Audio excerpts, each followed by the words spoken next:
Khalid bin Walid, panglima perang, dalam satu ketika mendapati dhab. Dia dapatkan, kemudian dimasak, dibakar, dihidangkan pada Nabi sallallahu alaihi wasallam dengan Nabi.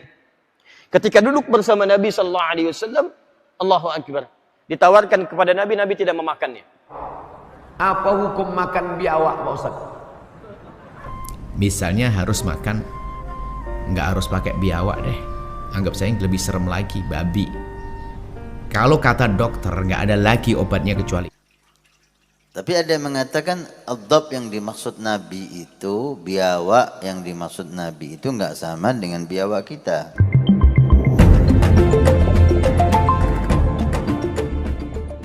Khalid bin Walid, panglima perang, dalam satu ketika mendapati dhab. Dia dapatkan, kemudian dimasak, dibakar, dihidangkan pada Nabi sallallahu alaihi wasallam dengan Nabi. Ketika duduk bersama Nabi sallallahu alaihi wasallam, Allahu akbar, ditawarkan kepada Nabi, Nabi tidak memakannya. Tapi lihat baik-baik, fokus baik-baik. Ketika Nabi tidak memakannya, Khalid mencoba untuk meraihnya. Kemudian beliau dekatkan ke mulutnya. Dan Nabi tidak memberikan reaksi. Melarang tidak, mengiyakan juga tidak. Sampai kemudian beliau makan. Makan dengan nikmatnya. Masya Allah. Selama makan itu Nabi tidak pernah melarangnya. Padahal kalau itu tidak pernah dibenarkan oleh syariat, tidak diharamkan oleh Nabi SAW, tidak diharamkan oleh Al-Quran, maka teman-teman berlaku kebolehan dia. Tapi kalau turun keharamannya, seketika Nabi akan mencegahnya. Jangan dimakan, itu haram. Kenapa Nabi membiarkan Khalid memakan itu? Karena ternyata boleh hukumnya memakan daging yang dimaksudkan. Lalu kenapa Nabi tidak mencontohkan memakannya? Masya Allah, karena selera Nabi beda dengan selera Khalid. Kalau ada kambing, kenapa makan dhab? Kalau ada kambing, kenapa makan daging yang ini? Jadi seleranya tidak sama. Tapi kenapa Nabi mengatakan, bisa mohon maaf, saya tidak makan itu. Untuk menghargai keadaan Khalid yang menyenangi bagian dari itu. Supaya tidak keluar dari kalimat Nabi, ketika keluar, orang tidak akan makan itu. Padahal kepentingannya boleh jadi tidak sama. Mohon maaf, Khalid itu ahli perang. Dan dalam perang itu ada peringatan. Seperti mobil yang bunyi. Nah, itu peringatan. Bagi yang punya untuk mematikan alarmnya. Baik. Perhatikan baik-baik. Khalid di medan perang. Nabi SAW tidak selamanya ke medan perang. Kadang di masjid mengajar. Kadang membimbing umat dan sebagainya. Ahli perang itu kondisi medannya beda dengan kondisi orang biasa. Silakan Anda cek. Tanyakan pada orang-orang yang biasa ke hutan berperang. Orang-orang yang biasa ke medan perang. Tidak di setiap tempat yang datang di medan perang ditemukan makanan-makanan yang sama dalam kondisi-kondisi yang biasa. Anda di sini enak saja, makan ayam bakar, ayam panggang, ayam goreng, ayam lepas, ayam tangkap, ada semua. Tapi apakah ke hutan akan Anda temukan semua itu? Belum tentu. Menunya akan berbeda. Khalid dengan kecerdasan yang luar biasa, itu mengetes makanan itu. Ini kira-kira halal nggak nih? Sebab kalau saya tidak menemukan hukumnya, nanti saya berperang, nggak ada kambing guling, kambing bakar, dan sebagainya. Bagaimana saya bisa bertahan hidup dengan pasukan saya?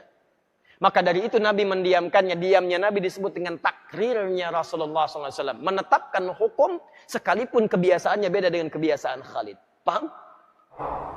Apa hukum makan biawak, Pak Ustaz? Biawak itu haram. Biniawak yang tak haram.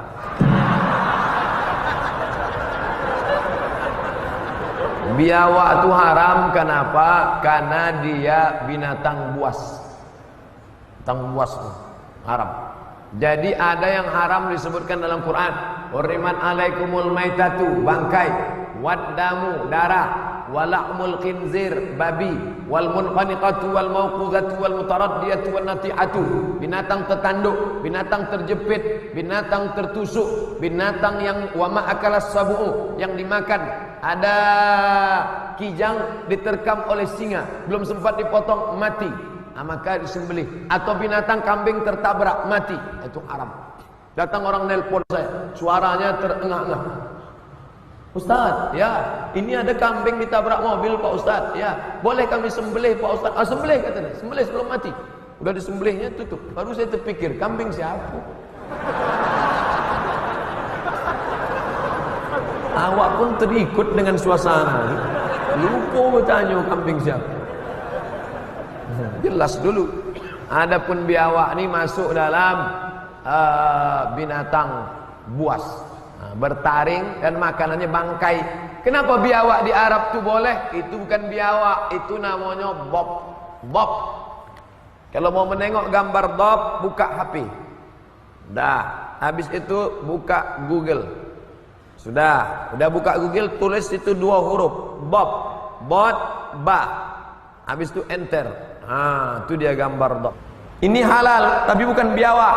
Ini bob namanya. Hadisnya sahih. Sahabat itu bob. Bob. Makanannya lumut.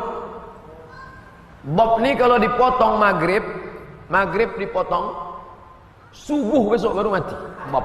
Kadal Mesir kata orang. Kadal. Ada pasarnya, pasar bob. Nah itu boleh. Mana dalilnya? Nabi diundang. Sampai di situ sahabat memasak bob.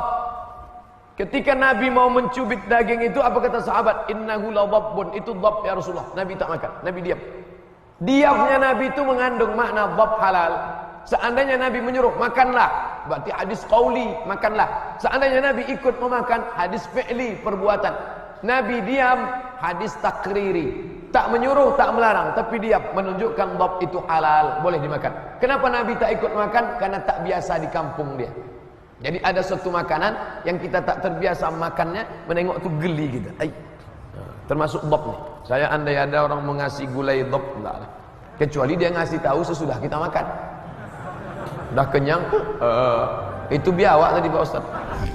Makan, jadi Allah tidak akan menjadikan obatnya di tempat yang haram. Artinya tidak ada pengobatan dengan cara yang haram. Pada dasarnya kan seperti itu. Ya, ya. Tidak ada pengobatan dengan cara haram. Jika ternyata betul sudah ada berusaha untuk dengan cara makanan yang halal tapi nggak bisa, cuman merupakan omongan kesepakatan dokter harus melakukan sesuatu yang haram. Misalnya harus makan, nggak harus pakai biawak deh, anggap saya lebih serem lagi, babi. Kalau kata dokter nggak ada lagi obatnya kecuali itu, disuntikkan apa babi dan sebagainya, misalnya nggak ada lagi obatnya dan akan mati tanpa itu, jadi sah kok. Darurat. Nah, tapi kalau hanya penyakit-penyakit biasa, ya jangan babi dong, ya kan? Babi kan haramnya sudah jelas disepakati, nggak ada yang mengatakan tidak haram babi. Nah, cuman sekarang misalnya ada obat gatel, makan kadal. Ya kan? Padahal enak ayam goreng daripada kadal. Obat gatel harus makan buaya. Ya ini kan? Ini kan menurut madhab kita Imam Syafi'i adalah sesuatu yang haram. Baik. Lalu bagaimana untuk pengobatan? Nelen undur-undur, ya kan? Makan cacing dan sebagainya lah. Memang di dalam madhab kita Imam Syafi'i itu adalah haram dan harus kita yakini karena madhab kita Imam Syafi'i. Nah, di saat kita menemukan kata dokter atau orang ahlinya mengatakan obat, selagi itu keharamannya bukan haram yang disepakati, maka ya bisalah kita mengambil itu, tapi bukan dikonsumsi setelah sehat jadikan sate kadal begitu, enggak. Ini dalam keadaan darurat, keadaan tertentu, ikut madhab Imam Malik, tapi dengan catatan cara bunuhnya adalah dibunuh, dimatikan.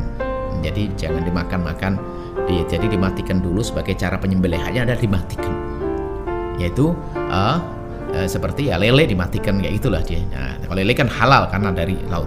Jadi madhab Imam Malik seperti kadal dan yang lain biaya. Madhab Imam Malik ada yang haram hanya apa tadi? Babi saja.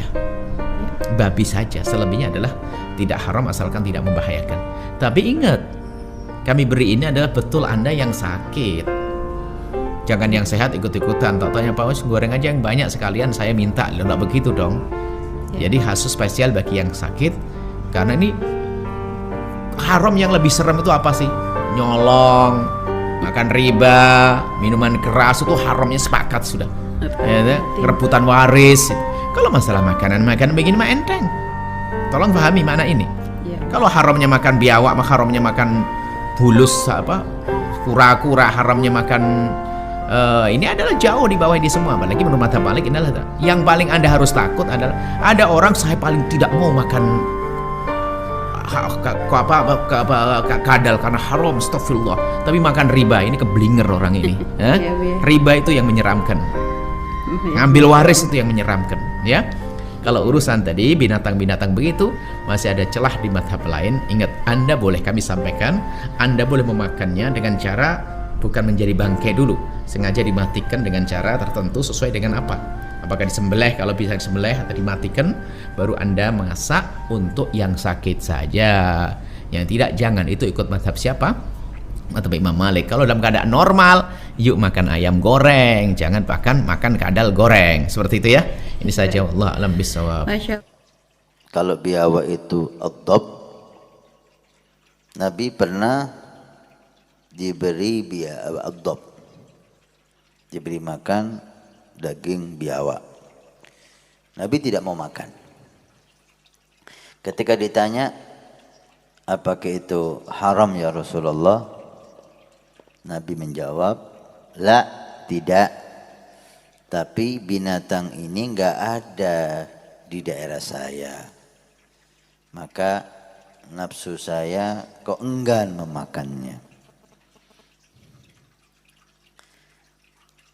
Tapi ada yang mengatakan ad-dhab yang dimaksud Nabi itu, biawak yang dimaksud Nabi itu enggak sama dengan biawak kita. Tidak sama dengan biawak yang ada di daerah kita. Namanya sama, tapi jenis binatangnya berbeda. Ini yang sampai ke kita, ya. Kalau biawak yang dimasukkan ad-dhab itu, maka itu halal. Tapi apakah ad-dhab itu biawak yang ada di daerah kita itu? Apa hanya namanya sama tapi jenisnya berbeda? Maka perlu ditanya lagi. Kalau memang itu yang dimasukkan Nabi, maka itu halal. Cuma Nabi enggak mau makan. Kalau berbeda, maka perlu diteliti dan dilihat lagi. Apakah ada unsur-unsur yang membuat binatang itu haram. Taib. Dari hadis ini, sebagai pelajaran bagi kita, bahwa Nabi SAW enggak makan sembarangan walaupun itu boleh, walaupun halal. Nabi menjaga makanannya, sehingga makanan yang tidak ada di daerahnya dia enggak makan. Lain dengan sebagian dari kita. Kita makan apa aja, yang penting boleh itu kita makan. Perlu kita lihat apakah itu baik apa enggak, menurut kesehatan, menurut bagaimana itu pengaruhnya dengan kepribadian kita. Karena makanan itu ada pengaruhnya, ya, dengan kepribadian seseorang. Salah satu contoh, ada makalah dinisbahkan kepada Imam Ali bin Abi Thalib. Man akala lahma arba'ina yauma qasa qalbu. Siapa yang makan daging berturut-turut 40 hari, maka efek daging itu yang setiap hari berturut-turut sampai 40 hari, hatinya akan beku, kasar. Tapi sebaliknya, man lam yakul lahma arba'ina yauma sa'a khuluquh. Siapa yang enggak makan daging sama sekali sampai 40 hari, maka dampaknya akhlaknya jelek. Subhanallah. Makanan mempunyai dampak di kepribadian seseorang. Alhasil, mari kita makan makanan yang halal, yang baik,